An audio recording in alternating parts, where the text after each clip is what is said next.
Hey guys, it's Judy from Nutrition with Judy.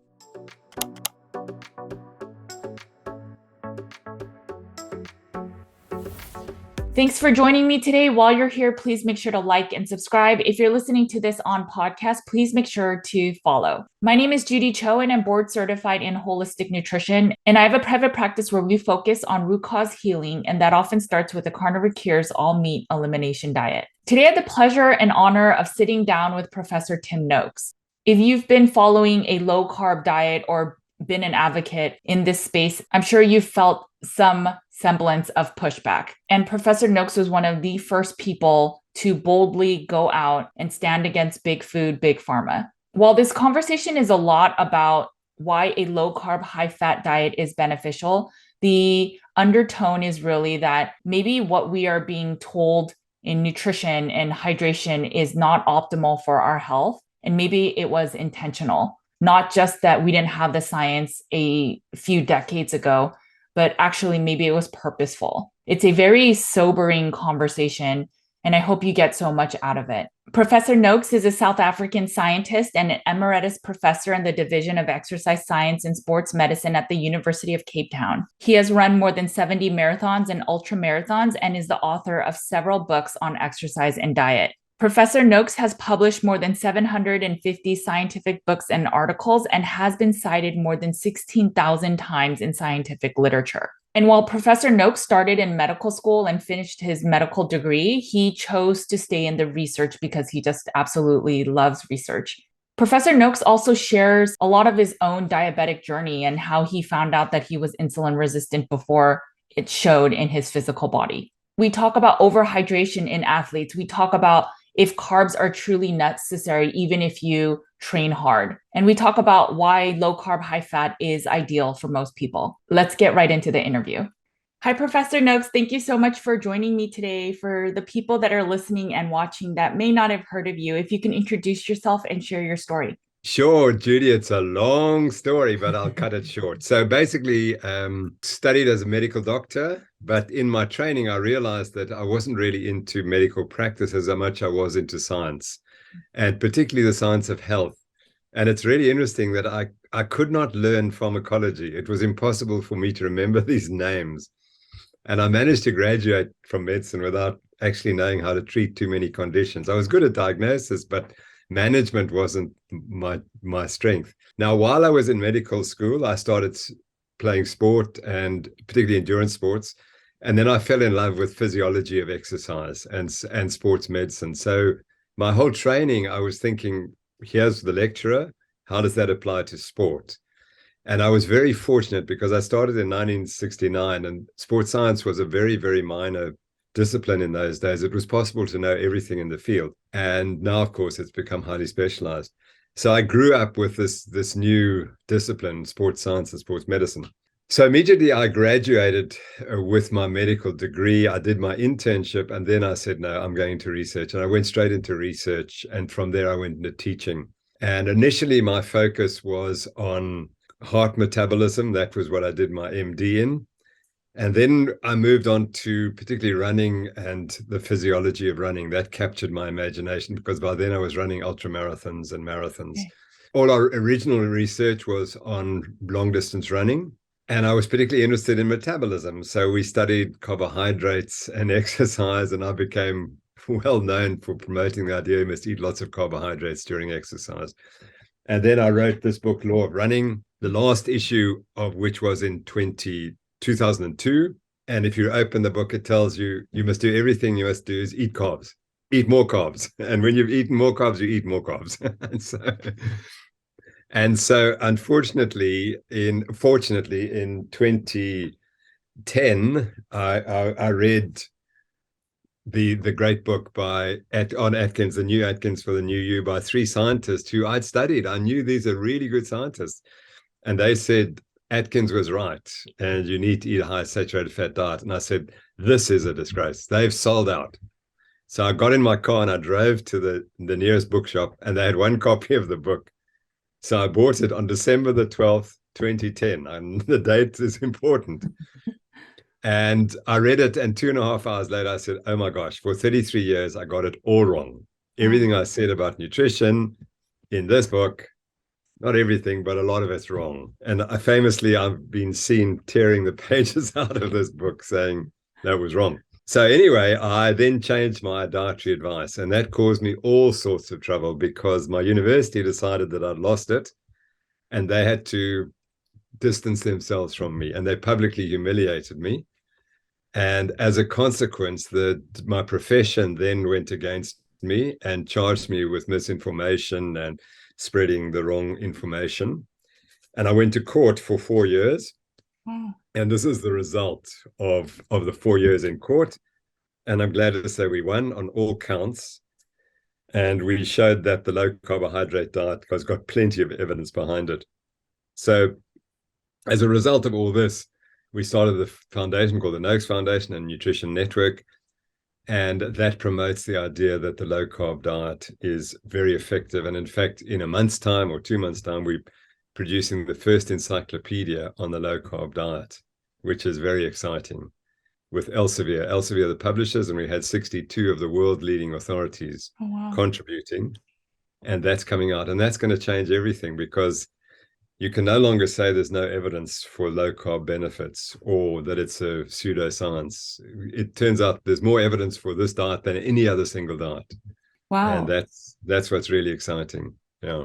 Can you share a little bit more about how you even got on trial and how that all happened? I think it started with a tweet, if I'm not mistaken. That's correct. And it's so funny because an hour ago, I was banned from Twitter twice, but I've been banned for 5 months.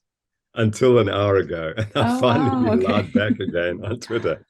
So anyway, I was being stalked by the dietitians in South Africa. They wanted to catch me on something, and it was really interesting because I gave a long lecture in Johannesburg, the main city in South Africa, and there were 6 dietitians there, and they all had the tape recorders. Of course, I didn't know this. Oh. And they went through everything I said. And then at the end, I suddenly got a question which I'd never had before. And it was something to do with breastfeeding. And I mean, that's not my area. So I can't imagine why it came. Anyway, about a week later, someone tweets and essentially asked if breast milk could cause wind for her baby. And she asked what she should be doing to get rid of the wind. And again, I'm not into that. So I said, well, he's just getting fantastic, healthy, very healthy breast milk. And the key is to wean onto a low-fat, high-carbohydrate diet. If I'd said real food, they couldn't have sued me. Instead, I said LCHF because I had run out of characters. Sure. Within 9 hours, I was reported to the Medical and Dental Council that control medical practitioners. And originally I laughed. They sent me a letter and I thought, well, this is rubbish. I mean, I don't have to defend myself against this because what I said is the dietary guidelines for children for weaning in South Africa. It's the dietary guidelines. That's all I said. And anyway, it soon escalated. And then I realized I was in trouble. So I got decent lawyers involved and we went to court for 4 years. And I was offered the opportunity, just say you're guilty and we'll forget about it. I said, no, I'm not guilty. I'm not going to give in to big food because it was big food from the US and elsewhere who were driving it. Because I'd run foul of big food, particularly Pepsi Cola, with another book I wrote called Waterlogged. And Waterlogged describes the problem, as it says, of overhydration. Mm. And what happened was my first interest was in fluid replacement in exercise and fuel replacement, which is mainly carbohydrates in those days. And I was the first person in the world that someone wrote to me and said, listen, I ran this long race in South Africa, 56 miles, and I nearly died. And this is what happened. I was hospitalized for 4 days, I was unconscious. Wow.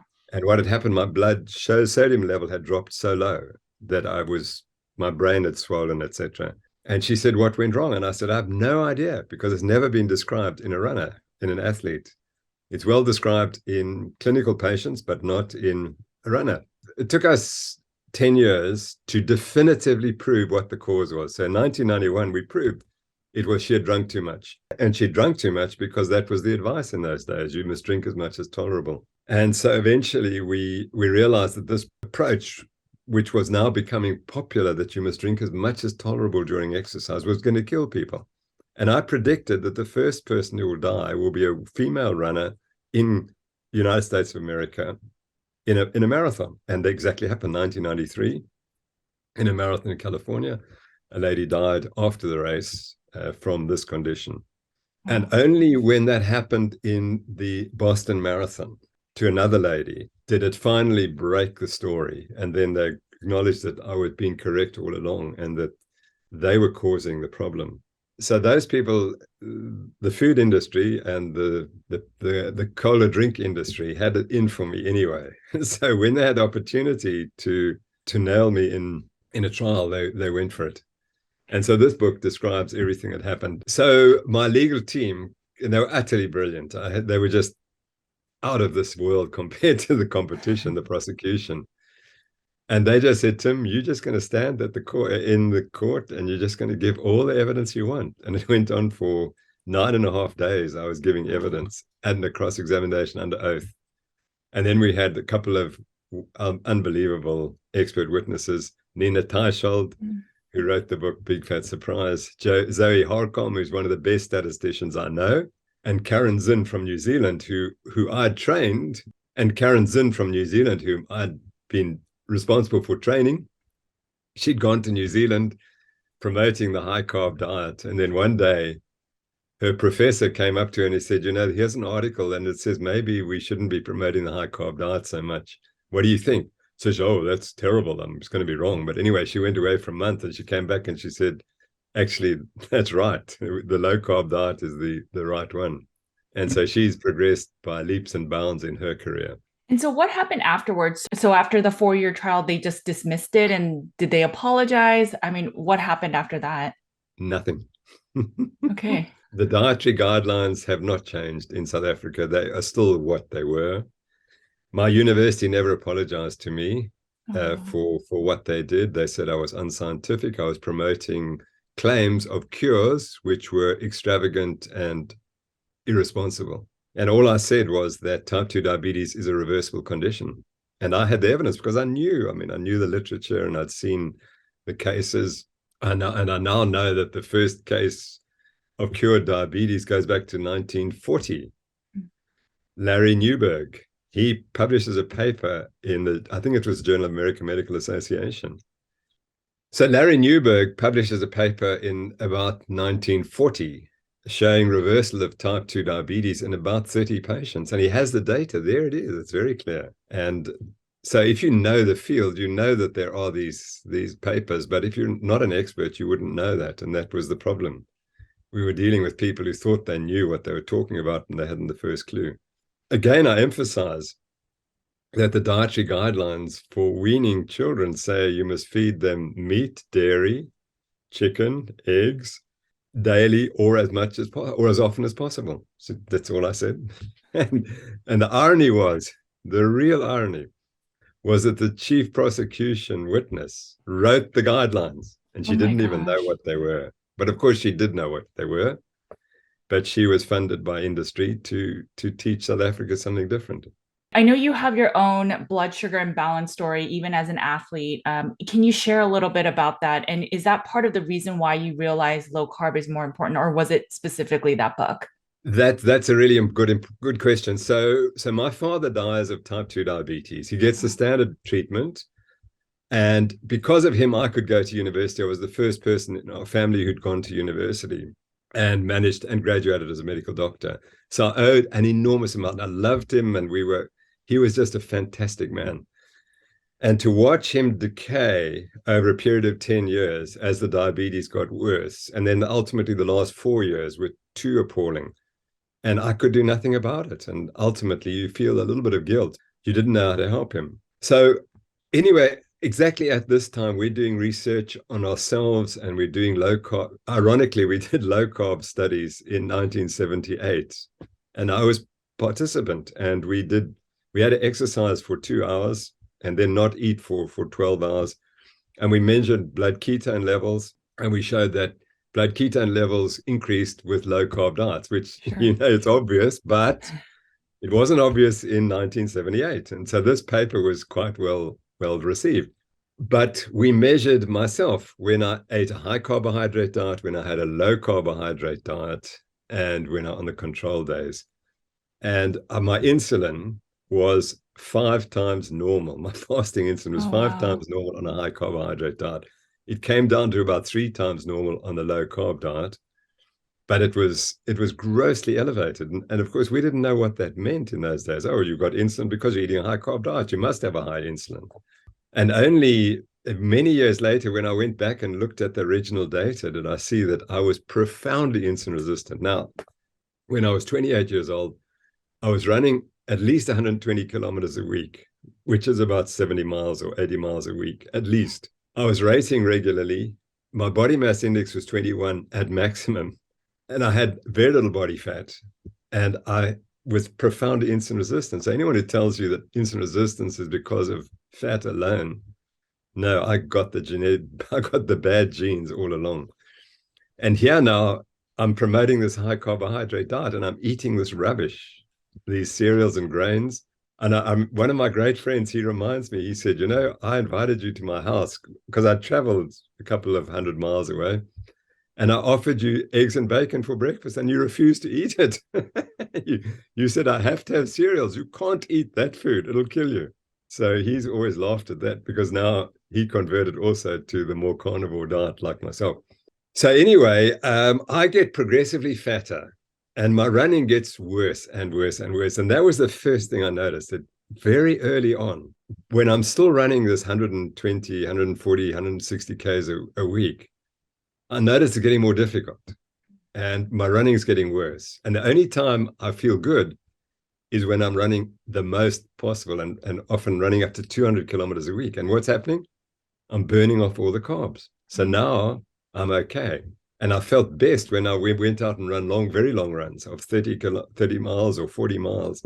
Then I'd get ketotic. And of course, I'd get rid of all the glucose. The glucose would normalize. And I'm on ketones, and I'd be fantastic. And all this time, I'm pre-diabetic without realizing it. So eventually, when I changed my diet, then I said, well, actually, you better just check if you've got diabetes. And I found my fasting glucose was 6.8. And I thought that the diet alone would correct that. But I only checked that after I'd been on the diet for a couple of months. So I probably was 7.5 or something.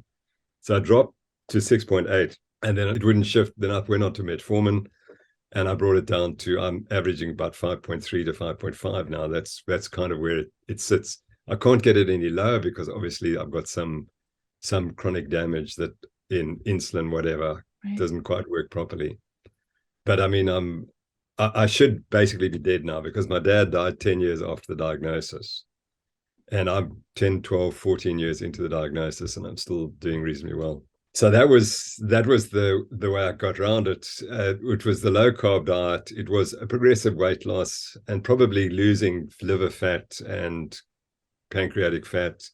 Things got slightly better, and eventually my glucose would come down. But I'm on a 0 to 25 gram carb diet maximum, and if I shift from that, my glucose just shoots through the roof. I don't do it, but I can see it. There are people in the animal-based space, carnivore space, that say if you are an athlete, I guess similar story to yours, but if you are an athlete or you work out a lot, carbs are needed, carbs are ideal, or that you can tolerate some amount of carbs. In your case, you looked like a picture of health, and even with your lifestyle, but you were still on your way to diabetes and insulin resistance. How do we challenge that belief of if you're thin, if you look healthy, if you have a six-pack abs, that you're therefore you can tolerate 200, 300 grams of carbs, even if it's just fruit and honey? Yeah. Well, I'm glad to say that we've just published evidence that that's not true. Okay. That statement's incorrect. The paper is Philip Prince, and I'm the second author, and it's in Frontiers, one of the Frontiers journals. But if you type in Prince and Noakes and low carb diet, and what we did was, this is a series of experiments we started about 5 years ago. So it in time evolves. And the beauty of this study was that it was complete serendipity. Everything we found that was critical was serendipity. We didn't expect it.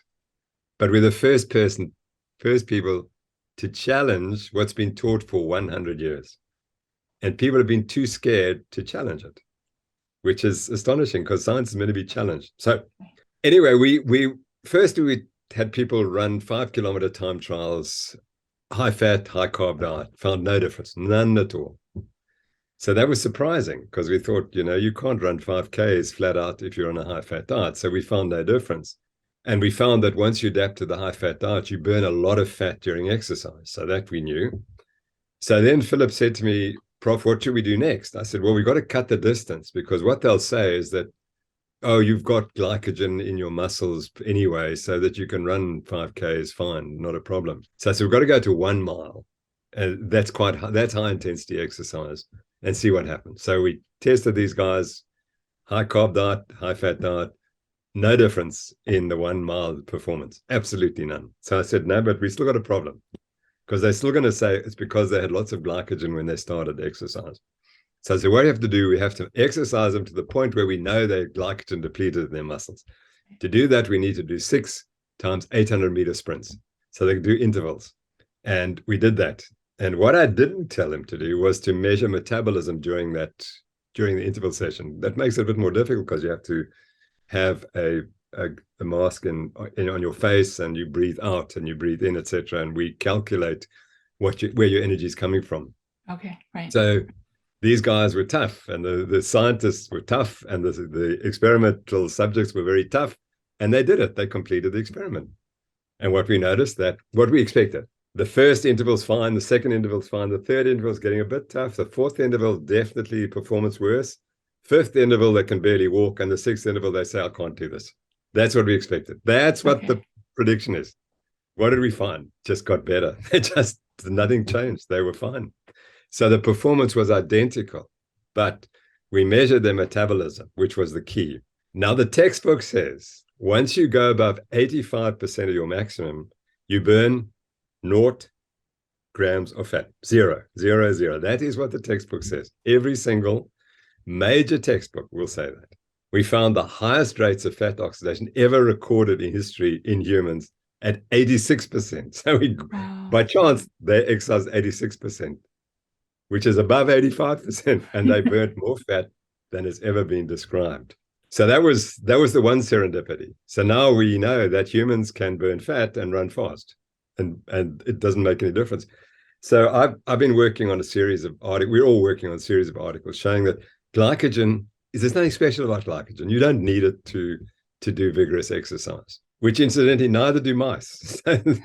So they bred mice without glycogen, and the mice can exercise all they like. So mice and men, what they said, of course, is, oh, well, these mice are definitely, men are not like mice. Men need glycogen. Well, now we know it's not. Mice and men are the same. But now here's the serendipity. We had a chance to monitor these people with a continuous glucose monitoring. They were on this diet for 4 weeks. So it's a lovely time, because you've got monitoring their minimum hourly glucose for this period of time. And guess what we found? Without changing anything but the carbohydrate content of the diet, they didn't stop training. They continued to train exactly the same. They didn't change their weight. Their weight stayed absolutely stable. And I said they didn't change their training. Right. And what happened? 30% became pre-diabetic on the high carb diet. 30% showed pre-diabetes.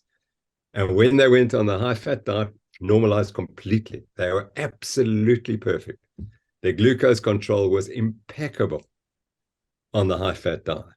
But on the traditional athletic diet, 30% were pre-diabetic. And when you look at the literature, that's about right. You find that 30% of people eating the high carb diet, training hard, these people were training 80 to 90 kilometers a week. They were healthy, they were competitive athletes, yet they developed pre-diabetes. So that was me, pre-diabetic. And you do that for 30 years and you become diabetic.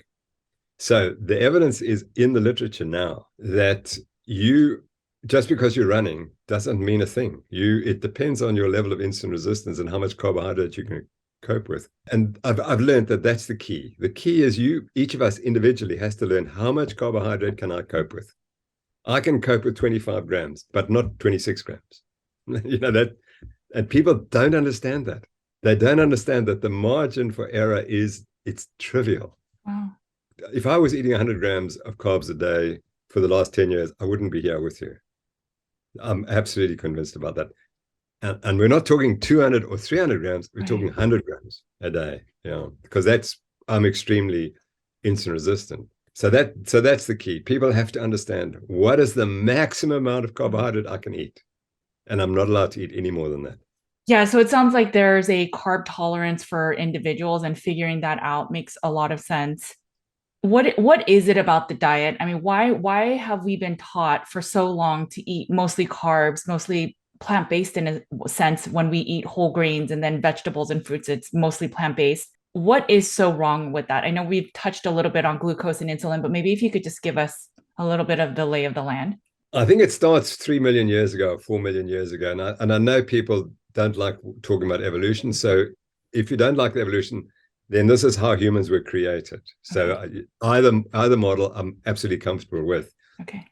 And the reality is humans were created to eat high fat, high protein. And we did that till about 18,000 years ago. And that's when the agricultural revolution came in. And the reason we had the agricultural revolution was largely because humans had hunted out the fat animals.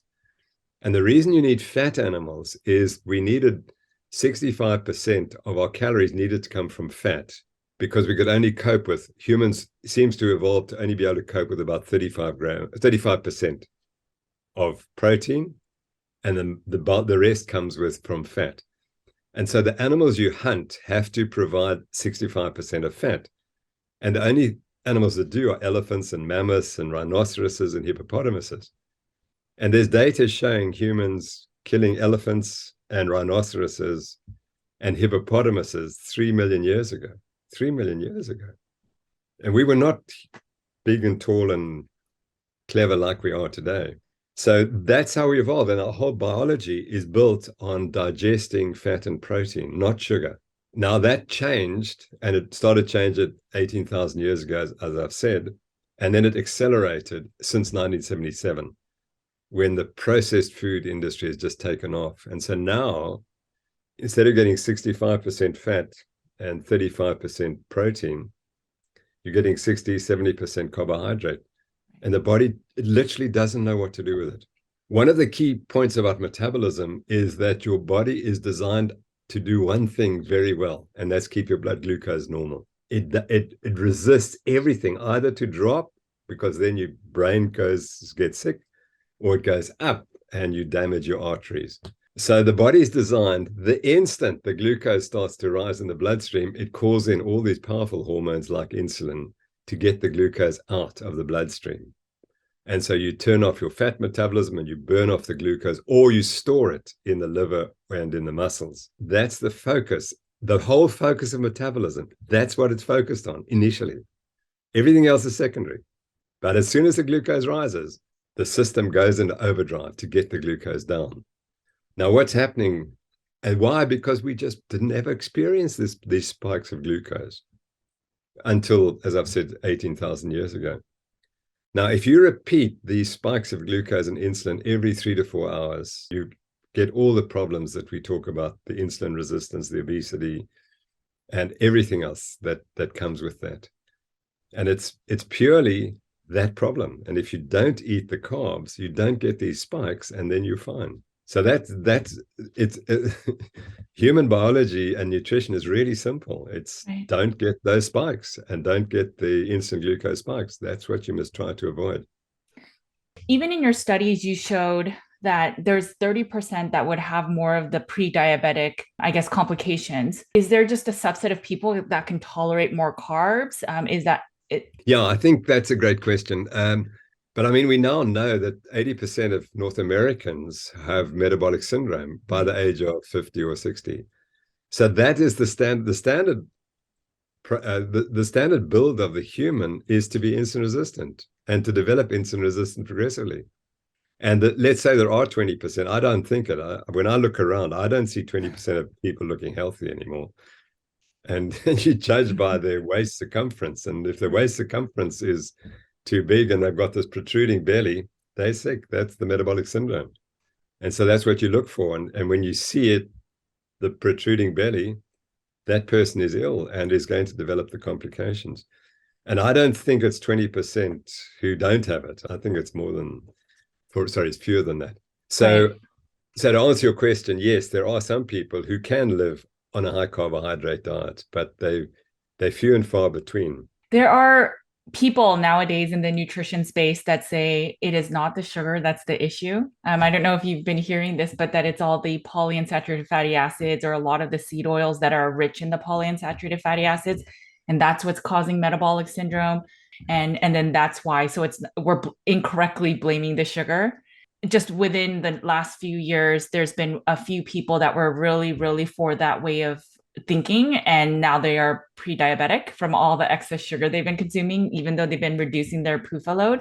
Any thoughts on that progressive movement? Well, I think there's absolutely no question they're going to find polyunsaturated fatty acids are not healthy, and they've Right. probably contributed hugely to disease. I don't contest that. The sugar came first, though, I think, and that's why people perhaps are now accepting sugar as the cause. But I quite agree with you. They both together are highly toxic, and what's changed in the diet has the sugar's gone up, and so has the polyunsaturated fatty acids. And so I'm quite comfortable for people to say, actually, it's not the sugar, it's the polyunsaturated fatty acids. But I don't think that's true. I think the sugar has a huge role to play as well. Yeah, But and I mean, we mustn't diminish the role of polyunsaturated fatty acids. We mustn't diminish them.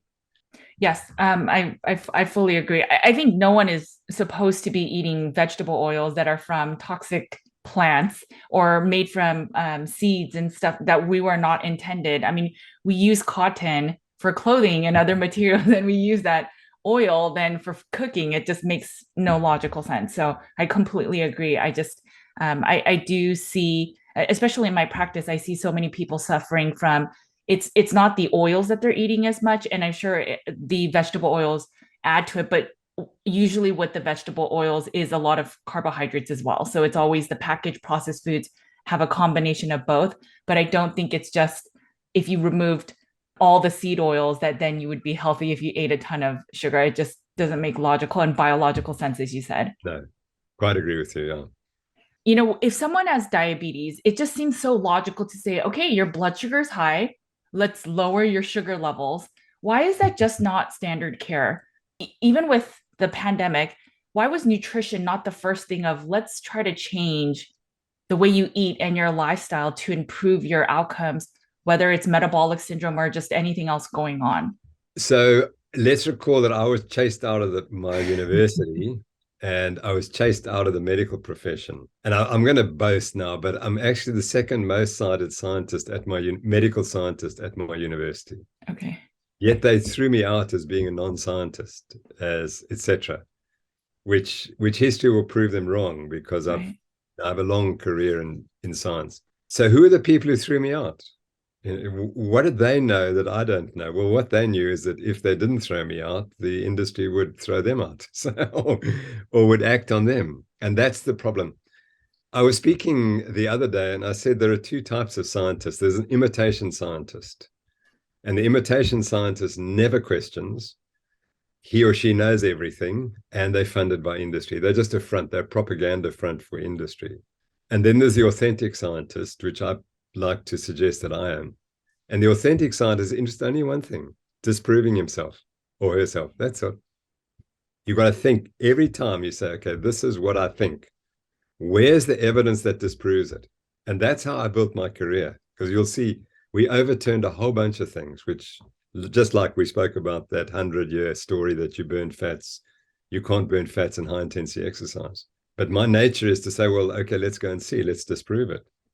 And why? Because I'd been promoting for 33 years that you must eat carbs. And then I discovered actually doesn't look such a good idea. Okay, fine, let's go the whole hog and let's disprove it completely. And we've now planning the next series of experiments, which are going to be even more definitive. And they're just going to throw the carbohydrate thing right under the bus. and anyone who thinks they need carbs for exercise, I think, well, if the data come the way we think they should, we're going to disprove that. So that's my point, that the authentic scientist worries every single day that what he's saying is wrong. And the imitation scientist has no such fears. because they represent industry and industry supports them. So whereas when I came up and asked questions, I lost all my funding. Everything just went. Fortunately, it was the end of my career. And we've since found other ways of getting money not from the industries. And so what happens, just take me, let's say I'm an endocrinologist and I'm the professor of endocrinology at my university. There's one thing I cannot say, and that is that diabetes is curable. The moment I say that, I'm out. I've lost my job, because that means no more insulin. And insulin sales are critical to sustaining the pharmaceutical industry, which is under huge pressure. Don't ever underestimate the pressure it's under now for various reasons. But they've been struggling to find new drugs, and they have to now keep working on the drugs that they sell a lot of, is like insulin. So what happened with me, I'm absolutely convinced when I said don't eat cereals and grains, the university, I'm sure, got a phone call from someone saying, get rid of Noakes. We can't have him promoting this idea. It's going to affect our sales. Wow. And that's what happens. So if you are a professor in the system, you're very constrained in what you can say. And you simply can't say that diabetes is a reversible disease or obesity is a reversible disease. In fact, my whole problem starts because I was quoted as saying, the oncoming epidemic in South Africa is type 2 diabetes. And that's a statement of fact that is 100% accurate, but I wasn't allowed to say it. Wow. For whatever reason. Yeah. So to make the point that you can only say what you're allowed to say if you're a medical professional in the profession and in an academic position. And is it because the school is funded? Because I imagine that not all professors are funded to do other research, and maybe it is, but is it because it's just like a top down, these industry, the schools, and then maybe the companies are funded and then it trickles down to the staff? Okay. Yeah, the pharmaceutical industry controls the media, the medical media, completely and utterly. So 70% of CNN's funding, et cetera, comes from Pfizer. So every night you will be told about Pfizer's latest product and how healthy it is for you. And I'm sure insulin will be right up there as well. So that's the fundamental problem. And if you wanted to research something, you either go that route and you have a career, or you don't. So there's very little option left anymore about what you can do and what you can research. I find it so Go ahead. The capture is absolutely complete. The capture is complete. But it's really interesting because in the next 5 years, there's going to be a moment where the pharmaceutical industry may have to answer for recent crimes. And if it does, and if it gets fined, as it should be, the pharmaceutical industry could collapse. And that then means a lot of things are going to change very, very quickly. And the prediction I have from some of the experts, by 2030, we're going to be talking about a totally different pharmaceutical industry than what you have today. And it's going to be one where the public has a say into what the pharmaceutical industry researches and what they do and how they publicize their work. Well, that would be amazing, because most people I speak with, it's just, we always talk about grassroots movements with the people because pharma owns everything. If you are talking to most people in the mainstream, it's just, we're almost conspiracy theorists believing that these media companies are captured. And I think most people know that, especially through the pandemic, that so much has been unveiled, and it's been sort of great just for that alone. But sure. It is amazing to see. I mean, you see some of the things that are getting released with just even within Pfizer's companies. I do see so many people, I mean, just even the community I work with, they're so sick, but if they had found the diet earlier, so many things could be different for them. And one thing I find, and I was going to ask you, is a lot of people at a certain point know that ketogenic diets are better or low carb diets, but then they have a hard time sticking to it. Maybe it's the stress, so they learn to turn to these junky processed foods. How do we make it stick? Because the average, maybe the full-time job, and then they come home and it's just, I've been muscling my willpower of not eating these bad foods, and then at night I just give up. How do we bring that consistency? Yeah. So Judy, the revelation for me was the other book I wrote, which I don't think I have a copy here, The Real Meal Revolution, which which sold millions of copies in South Africa, which was amazing because we're a small reading population. I think everyone had bought 2 copies because the reading population is only 500,000 something. Okay. Okay. So what we did next was people started writing to me and they said, gosh, I'd followed your diet and I lost weight and I cured my diabetes or I cured my hypertension. So I collected all these letters and then we contacted them. We contacted 28 people who claimed that they had reversed their type 2 diabetes. And so we said, well, let's look at the evidence. So we went to their doctors and we found the evidence that they either definitely had diabetes and they now didn't have diabetes or whatever the outcome was. Right. And we found that of those 28 people, 75% had reversed their type 2 diabetes on the diet. And the key factor that determined whether they reversed their diabetes was simply whether they got rid of their food addiction. It was as simple as that. So they had these cravings and they said, no, I now control my cravings. And I think that that's the reality. And when I talk to people, I said, you've got to get your carbs down, but you've got to get rid of the sugar food addiction. And I've since met some really great experts on sugar addiction, and like Joan Ilfand, who's taught us so much, and Bitten Johansson's, as they're 2 brilliant women who've absolutely solved the problem and they really understand it. So I tell people now, you've got to get rid of the food addiction or the sugar addiction or both. If you don't do that, you won't cure your diabetes and you won't sustain the weight loss. When we just focus on removing the carbohydrates, but when things get hard, the first example I saw, even in the social media space of the low carb space, was as soon as the pandemic hit and no one knew what was going to happen with the rest of the world, I saw everyone starting to eat a bunch of carbs. And I think it's just that stress response. And when we don't replace a old habit for something new, when the stress occurs and our fight or flight brain starts taking over, we go back to our old habits. And I think it's so important. I think that's one of the steps of the food addiction, is to figure out, well, what are you going to replace when you used to turn to food and you no longer can do that or use it as a solace or celebration? What can you do in replace of that? And you have to find those habits that fulfill you. Otherwise, you will go back to it eventually, because eventually humans will have a hard day. And so I think that makes so much sense. And I never thought of it as, unless you heal your food addiction, you'll never fully get over your diabetes or even obesity. And I think it makes so much sense. So I'm a good example that I had a profound sugar addiction without obviously recognizing it. And I mean, that's why we used to run so much, because then we could drink our sugary drinks during the run and afterwards. And I mean, I couldn't run without my sugary drinks. That would have been impossible. So it took me 12 months to get off adding sugar to my drinks. And that I could easily stop eating sugar-containing ultra-processed food. That was easy because I was raised on steak. I was born in Rhodesia, Zimbabwe, which had fantastic ranches, and it didn't have ultra-processed foods. And my mother, by chance, came from Liverpool, and her father was in the meat industry. They were meat exporters. They used to export meat to the boats that traveled between Liverpool and New York, these great ocean liners. They used to provide the meat for those ocean liners. So she had a great belief in meat, and she raised me as a carnivore. And we ate offal, frequently ate offal. Now, that's very unusual to be raised on that. But anyway, so I was. Then, of course, I became clever. I went to medical school and I knew that carbs are essential and fat kills you. And so I changed. And then for 33 years, I ate that and tried to kill myself. But the moment I realized there was a problem, it was no problem for me to eat meat again. I loved it. It was because I'd been eating it as a youngster.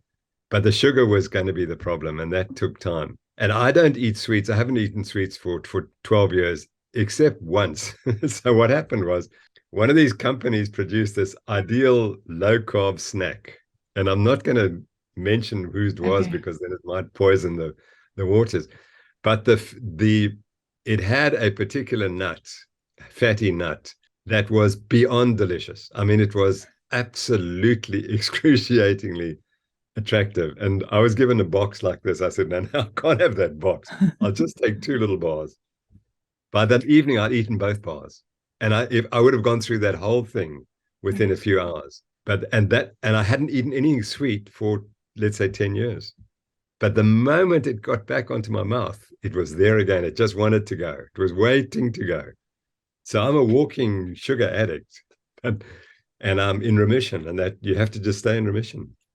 You absolutely can't do it. Like, I haven't eaten desserts after meals for 10, 12 years. I wouldn't touch them up because that would just spark it all back again. Yeah. And I think that's why for carnivores or many people that eat mostly meat or all meat, it's easier to just think of food or sugar as an addiction and then just to eliminate all carbs. So then there's no decision making of, okay, which carbs can I eat?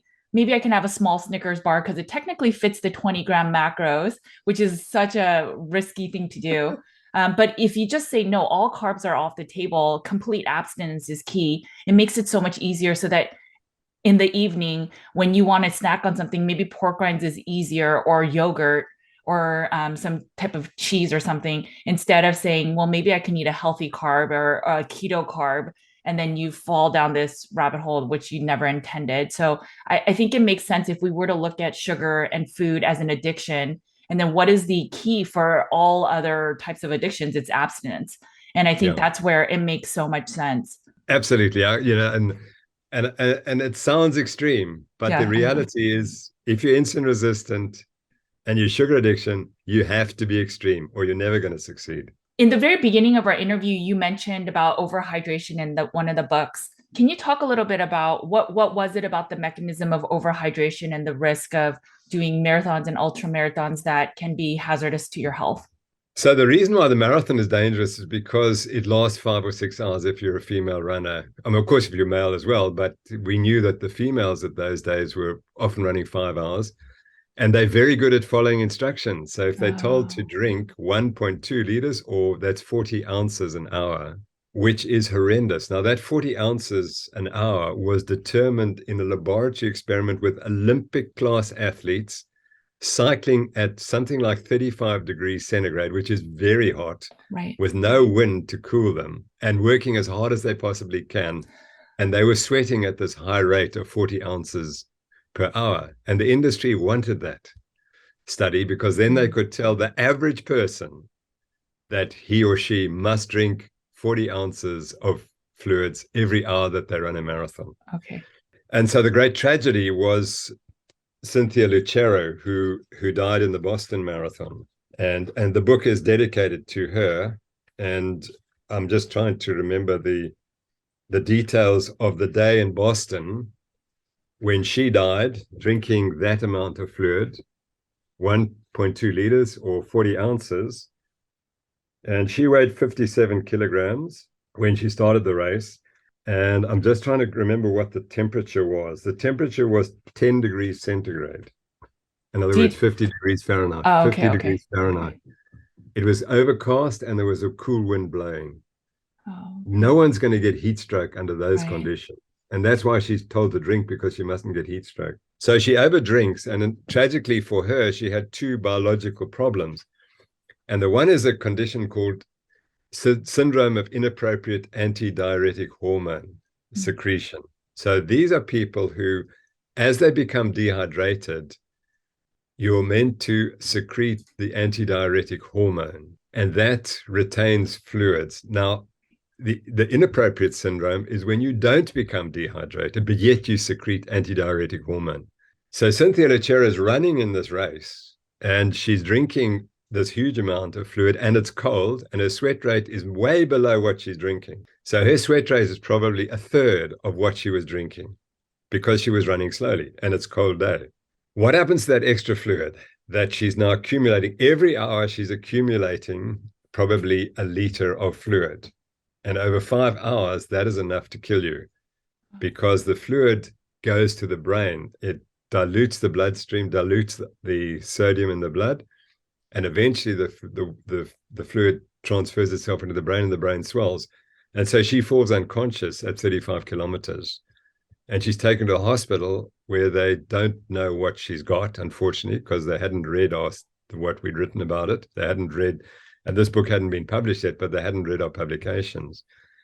And they might have thought she was dehydrated, so they give her more fluid, and that's terminal. Because the treatment for this condition is absolutely no fluids. And in fact, we give masses of sodium, and that releases the Right. sodium from the body. So her problem was she was running along, she wasn't passing urine, she was retaining the fluid because of this antidiuretic hormone. Her brain was starting to swell, she becomes confused.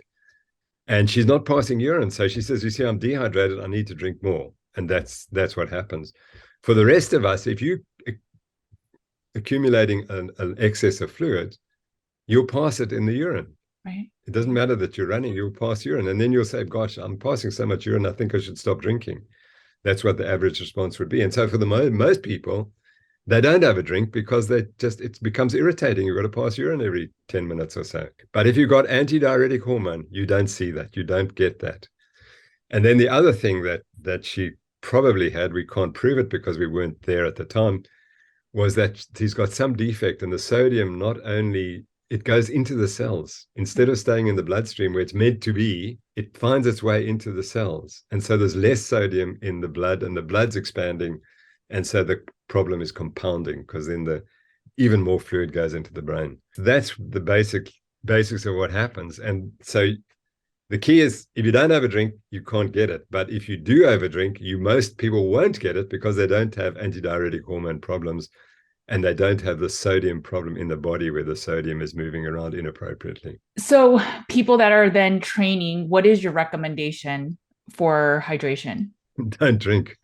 So did you recommend zero hydration during a marathon run as an example? No, obviously I'm being extreme so that I can come back from that position because you obviously recognize it's ridiculous. However, up till the 1960s, people didn't drink during marathons. They drank zero. The best runners didn't drink anything. And if you look at the top runners today, the top Kenyan runners, they don't actually drink very much. We've got this, you see, the industry said, fluids are important and what you eat's important. It's neither of them important. I mean, we've been almost certainly shown that your nutrition, in terms of what carbohydrates and fats, probably has zero impact on your performance on race day. Zero impact. But if you ask the average runner, they say, I didn't get enough carbs in, that's why I ran poorly. Or I became dehydrated. There's no evidence for that. What humans don't understand, or the way industry functions, is it's trying to say, you're a disaster. You're going to die unless you do what we tell you to do. Only we can save your life. Well, I come from Africa, and Africans have been hunting animals for millions of years in the desert, in the heat. And you know what? They could only catch the animals if they started running at extreme heat. So it had to be 35 degrees centigrade. I'm not sure what that is in Fahrenheit, but it's very hot. And they would chase these animals for 4 to 6 hours. They would run for 4 to 6 hours with almost zero fluid replacement. Because if they stopped, the animals would escape. So they couldn't stop and eat and drink some of these drinks that we talk about. They had to just keep going. Right. And so you selected out a group who could do that. They could run for 5 or 6 hours in the extreme heat without needing fluid or energy replacement. So that's how humans evolved. And we have a brain, and the brain's function is to make sure you get to the finish of the race safely and don't die. And it will tell you halfway through the race, if you don't drink, it'll say, you're thirsty. You better drink. And if you don't drink, I will slow you down. People can try that. The body, what the brain says is, okay, if you're going to be stupid and not listen to me and you're not going to drink, I'm going to slow you down. And that's what happens. And similarly, if you don't eat and your blood glucose falls, the first thing the brain says is, you're going to slow down. So you slow down. And then you reintroduce the glucose and off you shoot again and you perform well.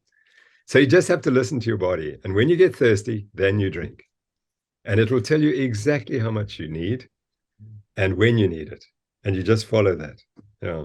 From your experience, I know you also touch on maybe over exercise. Is there a point that you think that there's too much overtraining for people? Not anymore. Okay. They are the Olympic athletes at international level, competitive athletes. Yes, they overtrain. But I mean, when I was running marathons, if you couldn't finish in under 3 hours, no one was interested. The race ended at 3 hours, and there was no one to mark your time down and give you an award and a medal. That was it. It's all over. So people trained. We trained hard to make sure we could finish the marathons before the cutoff time. Now the cutoff time is 12 hours or 14 hours, so you can walk the whole day. And so it's totally different. So people don't have to train anymore to run these races, and that's the problem. Okay. So undertraining is now the real issue. It's only amongst the very elite that overtraining is a real issue, Okay. but they're aware of it and they know what to do about it. Point is, if you're going to train hard, you have to give up something. You've got to take an extra hour a day from whatever you were doing, or 2 hours a day, and you've got to sleep an extra hour. Sure. So you can't do all of it. So you can't be CEO of a major company and think you can run a 2 hour marathon. That's not going to work. And that's why Eliud Kipchoge, he focuses on one thing, and that's running. Sure. And then he takes a couple of months off a year to rest and to recover. And so he continues with a particular lifestyle which is effective for him. Okay. And he has a big community involvement, so he's got a reason for running so much. So he covers those bases, but he won't. He knows exactly when he's overdoing things, and so he will cut back. Yeah, a lot of people overcompensate for other failings, and then they think, okay, if I run a lot and do this, it'll work, but it doesn't. Yeah. So the adrenal fatigue you're talking about is more likely coming from the other stresses, and they're trying to combine too many of these different stresses. Okay, that makes sense. You know, as we're wrapping up, first, I want to really thank you so much for all your work and advocacy. I don't know if people like you or Dr. Fecky didn't exist, that I would have even a platform to. I was really sick at a certain point, and then finding low carb healed me so much, and my life has changed and everything. And so I think without pioneers such as yourself, I wouldn't be here. And then getting in my own Instagram jail, and it's so nothing compared to what you went through. But you know, I commend you for being brave, because there was much less people like you out there. So I just want to take the time, and I'm very thankful and grateful. Thank you. I really appreciate that. You know, as you get older, these sort of accolades really they mean a lot. So thank you very much indeed. Well, yeah, I'm so grateful. And I know the low carb community has so much respect for you. So thank you, truly. Sure. As we're parting, do you have any, from all that you've seen with being on trial, the food industry, you see a lot of the writing on the walls, and then just of seeing people and the experts, whether it's dietitians, the doctors, or even the scientists, the good and the bad, for the people that are listening for their own health, do you have any parting tips or recommendations you would just want to share? Yo, thank you very much. That's a really interesting question. And the reality is that we're in a very dangerous world at the moment, because you can't go against the narrative, because you just get wiped out. And that's the problem. People are so narrow-minded. They've been forced to not understand how thinking works, how you've got to work out the answers for yourself. And you don't accept the narrative. The narrative is propaganda, and it's driving someone else is making money out of you and your ill health. And you have to people have to grasp that. I think the other thing I mentioned is that, you know, we're decent people. The majority of people are decent people, and they can't believe what's going on behind the scenes. They can't believe when you tell them, you know, that person, you know what he or she does behind the scenes, and you know what their ultimate goal is: depopulation of the planet and stealing all your money. No. I mean, the media tells me that's a lovely person. He or she is such a wonderful person. No, that the media is part of the problem. So I think you've got to work through the narrative and understand that what's happening in the world today is because there's some very, very evil people trying to run the world, and there's only 3,000 of them or so, and they have no care for your interest or your health. They just want to have their own, what they want to see happen. They want that to happen, and they're going to dedicate their lives to doing it. And we have to stand up against that. And the only way we'll all stand up, we've got to all stand up together and say, no, this is not right. This is not a conspiracy theory.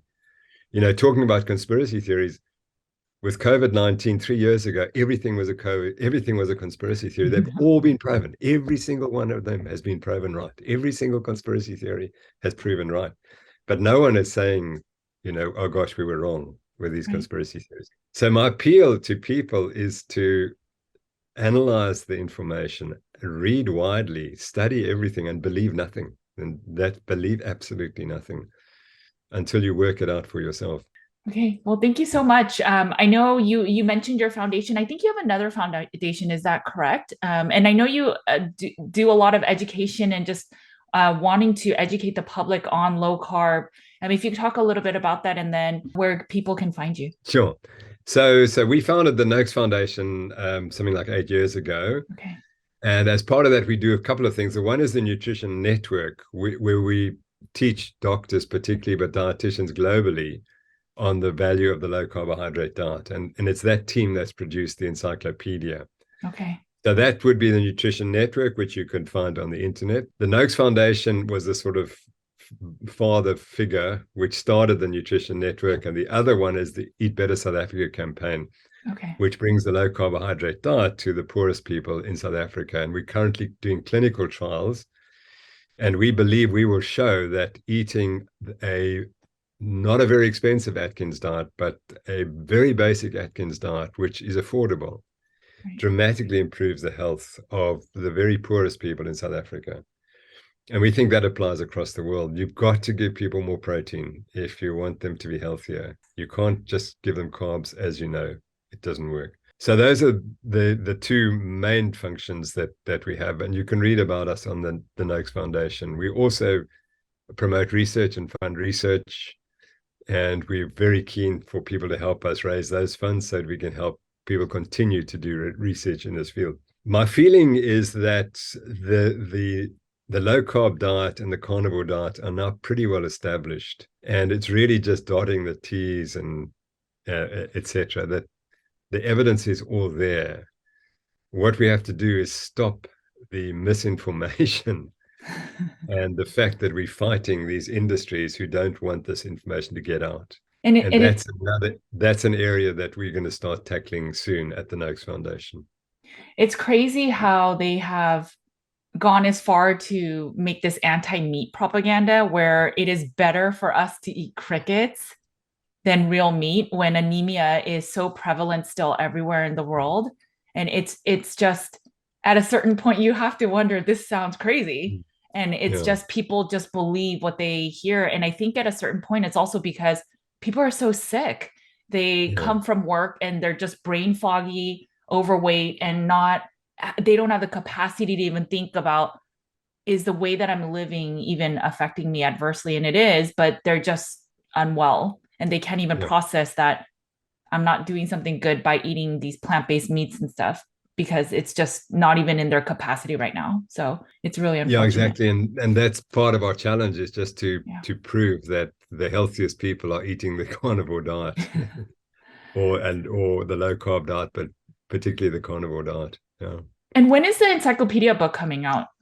It's coming out. It's going to be printed on April the 1st. So it's probably out in May the 1st. Yeah, May sometime. Okay, I'll definitely have to put that in the show notes. Thank you so much for your time again. And I appreciate, again, everything that you are doing. Thank you. So kind of you. It's been a lovely interview. Thank you so much for being so enthusiastic and bubbly. It's a pleasure to talk to you. Thanks, Judy. Thank you. Okay, guys, I hope you enjoyed this interview as much as I did. It was truly an honor to sit down with Professor Noakes, as he really is one of the trailblazers of all of the low carb movement. Without people and leaders like him, I wouldn't be in this space and have this ability to be bold and share a low carb diet or a carnivore diet. I hope this conversation really helps you to understand why it's so important to share the benefits of a low carb diet, a meat-based carnivore diet.